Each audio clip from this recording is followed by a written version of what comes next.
नमस्कार मित्रांनो, मी मराठी माणूस प्रदीप। महाराष्ट्राच्या राजकारणात आज अशा अनेक घडामोडी घडल्या की त्या ऐकून अनेकांच्या पायाखालची जमीन सरकेल। मी का बोलतोय, कशासाठी बोलतोय, सविस्तर आपण या सगळ्याविषयी बोलू। माझ्या मूळ विषयाकडे देखील मी येणार आहे, पण एक महत्त्वाची गोष्ट म्हणजे महाराष्ट्रातल्या स्थानिक पक्षांची ताकद दिल्लीश्वरांना देखील माहिती आहे त्यांना देखील की महाराष्ट्राचं राजकारण हे स्थानिक पक्षांवरती देखील मोठ्या प्रमाणामध्ये अवलंबून असतं आणि तिथली लोक राजकारणाला कधी पलटवतील हे सांगू शकत नाही। आणि त्याचंच एक उदाहरण म्हणून महायुतीने राज ठाकरेंना बोलवून घेतलं। राज ठाकरे तिकडे अमित शहांना भेटायला गेले। ते जागांचा काय फॉर्म्युला झाला असेल ती नंतरची गोष्ट, पण भारतीय जनता पार्टीने किंवा त्या महायुतीने राज ठाकरेंना सोबत घेणं आणि राज ठाकरे स्वतः त्यांच्या सोबत जाणं या सगळ्या राजकारणाच्या गोष्टी आहेत। पण ज्या राज ठाकरेंनी 18 वर्ष आपल्या पक्षाला नेहमी उतरता काळा पाहिली किंवा नेहमी त्यांनी हारच पाहिली, ते राज ठाकरे आता आपल्याला राजकारणामध्ये खरोखर उतरलेले पाहायला मिळतात। म्हणजे राजकारण कसं करावं किंवा मी एकटाच आणि बाकी सगळे मला नकोत किंवा मी त्यांच्यासोबत जाणार, भले ते स्वाभिमानी आहेत, त्यांचे विचार अगदी परखड आहेत,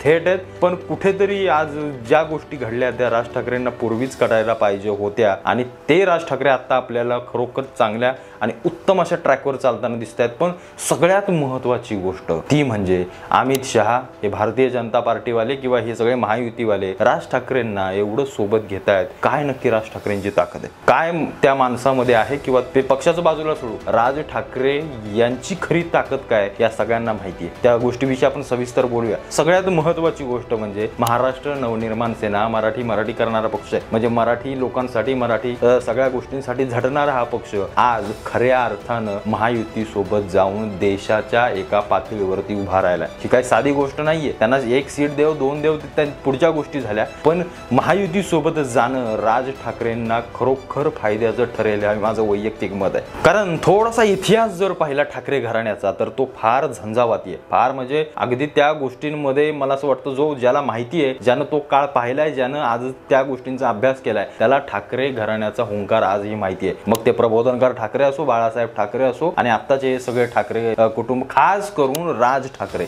उद्धव ठाकरे आज तिकडे काँग्रेसमध्ये जाऊन बसलेत। म्हणजे ज्या बाळासाहेबांनी आयुष्यभर यांच्या विरोधात केले त्याच ते सत्तेसाठी तिकडे गेलेले आहेत। त्यांचा विषय आपण थोडासा बाजूला ठेवू, पण सगळ्यात महत्त्वाची गोष्ट म्हणजे राज ठाकरे हे बाळासाहेबांची सावली आहे। राज ठाकरे हे मला असं वाटतं बाळासाहेबांच्या पावलावर पाऊल ठेवून चालणार आहे। त्यांचं वक्तृत्व, त्यांचं बोलणं, त्यांचं चालणं, वागणं, त्यांची तीच जरब, मला असं वाटतं या सगळ्या गोष्टी पाहूनच या युतीवाल्यांनी राज ठाकरेंना त्यांच्या सोबत घेतले। कारण त्यांना माहिती आहे इथं राज्यामध्ये असा नेता नाहीये, असा परखड हिंदुत्वाविषयी कडवड बोलणारा नेता आजच्या घडीला कोणी नाहीये। ते फडणवीस, एकनाथ शिंदे ही सगळी बुळबुळीत लोक आहेत, कारण त्यांना बोलता येत नाहीये, एवढं वक्तृत्व नाहीये त्यांचं। लोकांच्या काळजाला भिडणारे शब्द टाकणारा फक्त एकमेव नेता मला असं वाटतं महाराष्ट्राच्या राजकारणात आहे आणि ते म्हणजे राज ठाकरे। पण या गोष्टीची कुठेतरी पुनरावृत्ती होते का इतिहासाची? चला थोडंसं मागे जाऊया। बाळासाहेब ठाकरेंच्या काळामध्ये जे बाळासाहेब अशीच सारखी भूमिका घेऊन उतरले होते, म्हणजे राज ठाकरे त्यांच्याच पावलावर पाऊल ठेवून चालतात, त्यामुळे त्यांनी देखील 18 वर्ष बाळासाहेबांचीच भूमिका चालवली। पण याच बाळासाहेबांनी या सगळ्या भाजपवाल्यांसोबत जाऊन किंवा RSS या सगळ्या हिंदू विचारांच्या भूमिका घेऊन सत्ता देखील भोगल्या, सत्तेमध्ये त्यांचे नेते देखील राहिले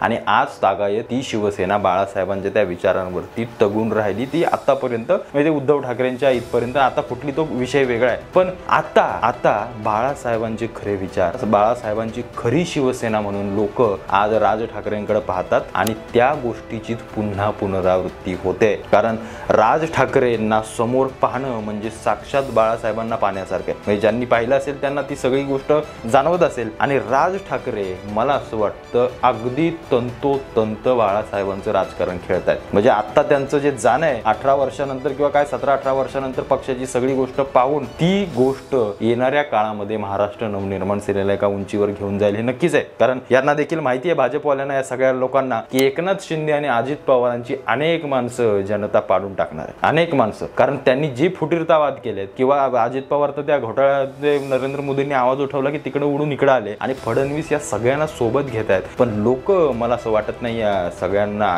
ऍक्सेप्ट करतील किंवा स्वीकारतील। मग या वेळेला कोणता तरी असा पक्ष पाहिजे, या वेळेला असा कोणता तरी नेता आपल्या सोबत पाहिजे जो नेता नेता आतापर्यंत स्वाभिमानी होता, जो नेता या सगळ्या गोष्टींपासून बाजूला उभा होता, त्यामुळे भारतीय जनता पार्टीने राज ठाकरेंना सोबत घेतलंय म्हणण्यापेक्षा राज ठाकरे स्वतः त्यांच्या सोबत गेले, कारण त्यांना माहिती आहे आता वेळ आले खरी हिंदुत्वाची, आता वेळ आले खरी आपल्या काकाचे सगळे शब्द खरे करण्याची, आणि तीच संधी साधून राज ठाकरेंनी आज अमित शहाची भेट घेतली। आता ते अमित शहा भारतीय जनता पार्टीवाले किंवा युतीवाले म्हणत असेल की कसं आम्ही राज ठाकरेंना आमच्या सोबत घेतलं, पण एक लक्षात घ्या, राज ठाकरे ना यांना ऐकणार आहेत ना कोणाला ऐकणार आहेत, त्यांच्या काही कठोर भूमिका द्या पुढे अशाच चालत ठेवतील असं मला तरी वैयक्तिक वाटतं। जरी त्यांनी यांच्या सोबत कितीही हात मिळवणी केली तरी त्यांचा एक वेगळा वचक, त्यांचा एक वेगळा आवाज इथून पुढे महाराष्ट्र नक्की पाहिल, आणि खरोखर या गोष्टीची गरज राज ठाकरेंना होती। आणि आता खरं हिंदुत्व आणि कडवट प्रकारचं हिंदुत्व राज ठाकरेंना दाखवावं लागेल। उगाच काहीतरी थोडंफार बोलून थोडंफार कुरवाळून चालणार नाही। ज्या प्रकारे बाळासाहेबांनी सडेतोड आपल्या भाषण शैलीतून या देशाला संपूर्ण संबोधित केलं, या देशातील सगळे विषय अगदी परखडपणे मांडले, त्या पद्धतीची गरज राज ठाकरेंकडून आहे, आणि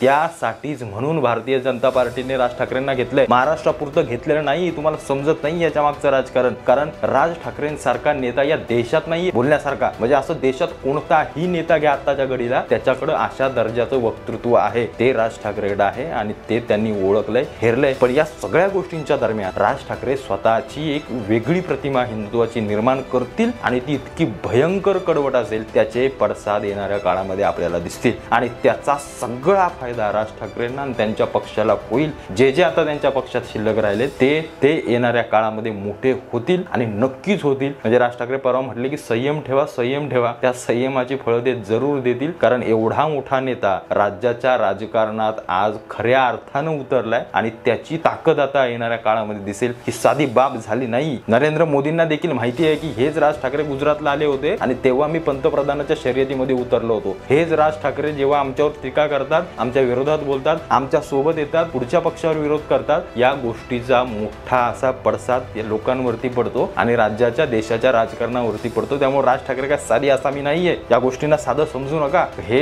एक दोन खासदार ही त्यांची काय असेल ती त्यांच्या पक्षाची रणनीती असेल, पण राज ठाकरे हिंदुत्वाच्या मार्गाला जर बाळासाहेबांसारखे कडवट लागले ना, लक्षात घ्या या देशाचं राजकारण एका वेगळ्या उंचीवर गेल्याशिवाय राहणार नाही, हा शब्द आहे माझा। या सगळ्या गोष्टीविषयी तुम्हाला काय वाटतं मला आवर्जून कळवा, आणि खरोखर राज ठाकरे आता त्यांच्या मूळ स्वरूपात यायला लागलेत। हे सगळं पाहताना हिंदू म्हणून, मराठी म्हणून, आणि खरोखर राज्याच्या राजकारणात एक असा मोठा नेता आता उदयाला येईल याचा एक मला आनंद होतोय, आणि खरोखर मला असं वाटतं सर्वांनी राज ठाकरेंच्या विचारांची, राज ठाकरेंच्या ह्या व्यक्तीच्या मागे उभं राहावं। ते बाकी ज्यांचे विचार काय मला त्याच्याशी घेणं नाही, पण राज ठाकरेंसारखा अभ्यासू नेता, राज ठाकरेंसारखा बोलणारा, परखड बोलणारा, सत्य बोलणारा नेता आजही या राज्याच्या राजकारणात आहे, आणि अशा नेत्याची खरोखर गरज, जो विकासाला देखील साधेल, जो सगळ्या गोष्टींना सोबत घेऊन जाईल, आणि जो खरोखर मराठी माणसाचं देखील हित पाहिल, असे नेते आता आपल्याला मोठं करणं फार महत्त्वाचं आहे, आणि राज ठाकरे त्यांच्यातलं एक नाव आहे। म्हणून मी माझ्या कॅप्शनला सांगितलं की बाळासाहेब आता पुन्हा जिवंत होत आहेत। तुम्हाला आता बाळासाहेब पाहिजे आहेत ना, काहीच दिवसांमध्ये त्या सगळ्या गोष्टींची झलक तुम्हाला दिसायला लागेल, आणि बाळासाहेब ज्यांनी पाहिले नसतील आजच्या तरुण पोरांनी, त्यांना राज ठाकरेंच्या रूपामध्ये बाळासाहेब अनुभवता येतील। तसेच बाळासाहेबांचे ठाकरे फटकारे, तशा सगळ्या गोष्टी आपल्याला पाहायला मिळतील। त्यामुळे येणाऱ्या काळामध्ये या राज्याच्या राजकारणाला, देशाच्या राजकारणाला ठाकरे घराण्याचा पुन्हा एकदा आवाज ऐकायला मिळेल, पुन्हा तोच हुंकार आणि त्या सगळ्या गोष्टी ऐकायला मिळतील, हे मात्र लक्षात ठेवा।